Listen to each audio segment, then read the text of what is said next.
Hey everybody, Scott here for the Helix channel. It's Monday, and this whole week I'm going to be doing tutorials. I'm not starting a new preset package until next week, so today I'm foregoing the In the Mix Monday video, writing a song, mainly because I had a bit of a afternoon rehearsal, and then I've got stuff to do tonight, so there's just not enough time. So I'm going to answer a request that I got in an email on today's tutorial. Shall we?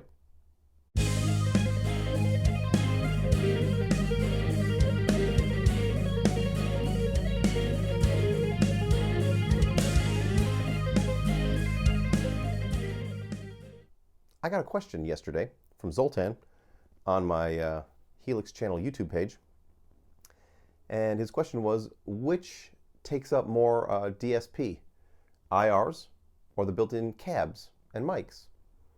I said, I don't know. Let's find out. So let's go over to the Helix. Let's solve this mystery. All right, what I have done is I've set up 3 test signal paths, and they've all got the exact same stuff in them. So they start out with a gate, an LA Studio comp, a wah-wah, some pitch shifting, and the parameters don't mean anything because I'm not even going to play anything for you. We're just checking to see which one will allow us to put the most stuff into a signal path. And the first one is using the dual cabs. So I'm using the same cabs. I'm using a 412, 1960 T75 and a Huat. And I've set them up exactly the same. And this one goes out into a delay and a phaser. And then the bottom goes to reverb and harmonic tremolo. So when we get to this point with all this stuff, that's all we can do.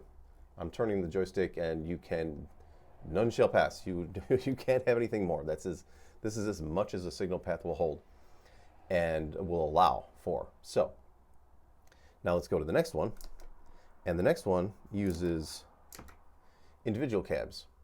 Same stuff right up top, and the same cabs with the same settings, Huat and a T75 1960 Marshall, out into the same exact stuff, blah, blah, blah.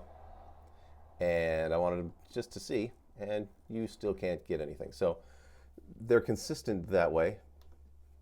You know, they take up the same amount of DSP when you separate the dual cabs into individual cabs and mics.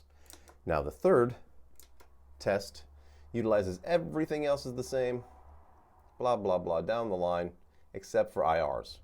And I'm using a Marshall and a high watt with the same old settings, not that that stuff matters, into the delay, the phaser, the tremolo, the reverb. But when you're using these, you can actually add more stuff. You can add a gate, which I would not do. You can add some EQing, which would actually be beneficial in certain situations, although I've already got an EQ up there. You could add some modulation, another tremolo if you're so inclined, which I wouldn't do either. Let's see. None of these things are really useful to me. You could, here's the one, this is the big one. You could add a gain stage. That is the most useful thing you could do in this particular preset. For leads and whatnot, it would be really great for that. Although you would have to move some stuff because you can't put anything more on top. But you can have a gain stage just leading to this particular signal path on the bottom, the 1A. So turns out the IRs will allow for more stuff. They use less DSP, according to this little bit of empirical testing right here, which is, extremely scientific and should be revered by everyone. Thank you. Goodbye. There you go, everybody. Now we know. Good times. I'll be back tomorrow with another, well, hopefully more beneficial tutorial. This one's just, this is just a little FYI for you. But it's, it's good to know.